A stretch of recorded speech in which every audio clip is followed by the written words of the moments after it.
तत्पश्चात केले की आहुति है। आहा, केले की आहुति डालने से, यहां लिखा है अपने लोग कभी अपने से दूर नहीं हो सकते। यज्ञ में केले की आहुति डालने से पति आपसे दूर नहीं होगा, बेटे आपसे दूर नहीं होंगे, कुनवा आपसे दूर नहीं होगा। ये केले का प्रभाव है। यज्ञ में केले की आहुति डाली जाती है। आजकल बच्चे प्राय विवाह के बाद दूर ही हो जाते हैं, बहुत बड़ी संख्या में दूर हो जाते हैं। तो ये केले का ये बड़ा प्रभाव है, जिससे परिवार के लोग दूर ना हो। गूगल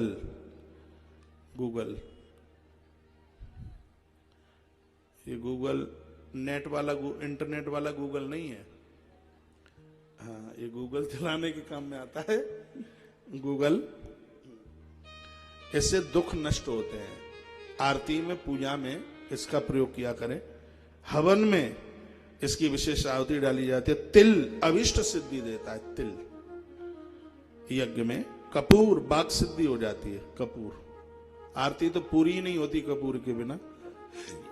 गुड़ की आहुति डालने से मनोरथ सिद्ध हो जाते हैं। आज सुबह आप लोग आए होंगे पूजा में, आए, आपने देखा हमने गुड़ की आहुति डाली थी। काय के लिए डाली थी? ठंड इतनी ज्यादा पड़ रही थी कि सर्दी में सबको कपकपी श्रोता कम हो रहे थे। आप यदि विश्वास कर ले, मैं एकदम 100% सच बोल रहा हूं, इसमें इतना भी झूठा नहीं है। मैंने गुड़ की आहुति डाल के यज्ञ नारायण भगवान को यह कहा था कि आज मौसम बढ़िया कर दो सो श्रोताओं की संख्या कम ना हो। ये आज ही की बात है, समाधि आदि आज सुबह की बात है। जो पूजा में रहे होंगे उन्होंने देखा होगा, हमने गुड़ की आहुति कल तो नहीं डाली, परसों नहीं डाली, अदरसों नहीं डाली, आज डाली। आज हमने गुड़ की आहुति डाली है।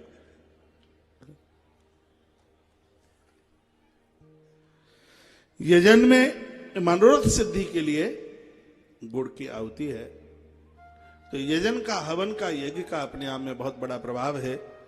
तो पहला है ब्रह्म यज्ञ, दूसरा है पितृ यज्ञ, तीसरा है देव यज्ञ, चौथा है अतिथि यज्ञ और पांचवा है भूत यज्ञ। भूत के आगे आप प्राणी लिख ले, नहीं तो आप कहीं उस भूत को न समझ बैठे।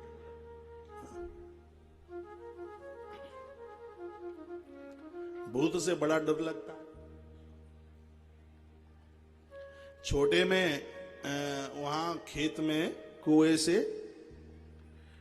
ताऊ को रात का भोजन दे के आते, तो खेत में एक बिजू का गड़ा हुआ होता।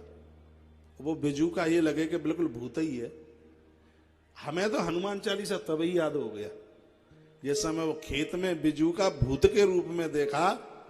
हनुमान चालीसा, तासों भूत प्रेत सब कांपे, पूरनदास बाबा कहते थे। हाँ, भूत प्रेत सब कांपे, वो भूत कांपे हमें ना छुए। हनुमान चालीसा तभी याद हो गया। तो भूत इस संस्कृत का शब्द है, भूत वंश है प्राणी। तो अब इन 5 यज्ञों की महिमा देखिए क्या है। सबसे पहले क्या निवेदन किया आपको? ब्रह्म यज्ञ। ब्रह्म यज्ञ का मतलब है ग्रंथों का नित्य स्वाध्याय कीजिए। जो रोज आप हनुमान चालीसा पढ़ते हैं, सुंदरकांड पढ़ते हैं, या आप कोई स्तुति करते हैं, गोपी गीत पढ़ते हैं, ये सब यज्ञ है। इसको ब्रह्म यज्ञ कहते हैं। ये यज्ञ है। ये प्रकृति के वातावरण को शुद्ध करता है। ये पाठ जो आप करते हैं, स्वाध्याय ग्रंथ का करते हैं, इसको फर्स्ट नंबर के यज्ञ में लिया गया है। पहला नंबर है, इसका नाम है ब्रह्म यज्ञ। इसके बिना आप रहिए मत।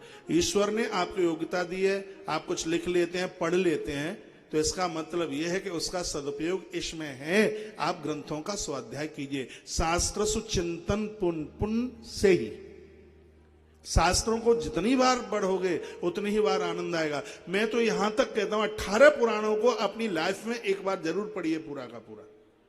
महीने 2 महीने में एक ग्रंथ को आप पूरा कर देंगे। आजकल तो इतनी व्यवस्था है, धन्यवाद गीता प्रेस का कीजिए जिसने सब अनुवाद कर दिया है। नहीं तो आज से 70 साल पहले या 60 साल पहले ये सब उपलब्धि नहीं थी। आज तो उसको बहुत सरल बना दिया गया।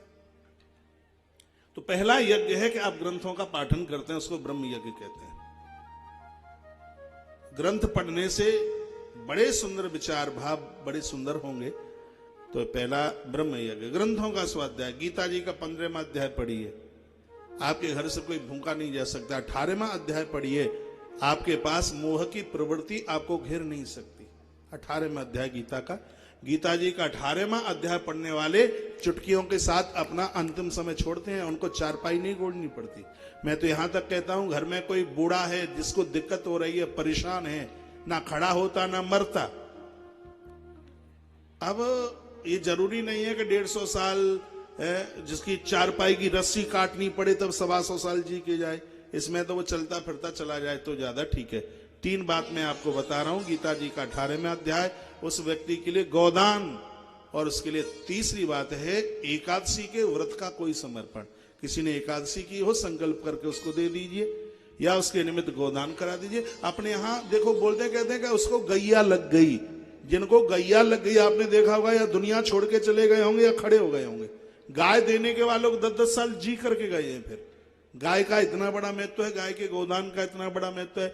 उस वृद्ध के लिए या तो गोदान या एकादशी का प्राण उसके लिए निमित्त, या गीता जी का 18वां अध्याय, या तो वो खड़ा हो जाएगा या दुनिया छोड़ के चला जाएगा। वह किसी भी प्रकार का कष्ट नहीं भोगेगा। ये विशेषता है इसकी। और गीता के ऊपर तो मैं बहुत बड़ा जोर देता हूं। हम लोग तो गीता के पुजारी हैं, हमारी धमनियों में है गीता।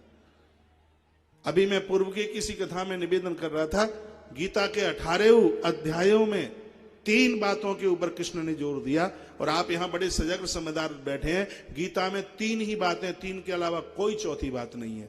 गीता में पहली बात है कि जो बीत गया है उसका दुख मत कीजिए।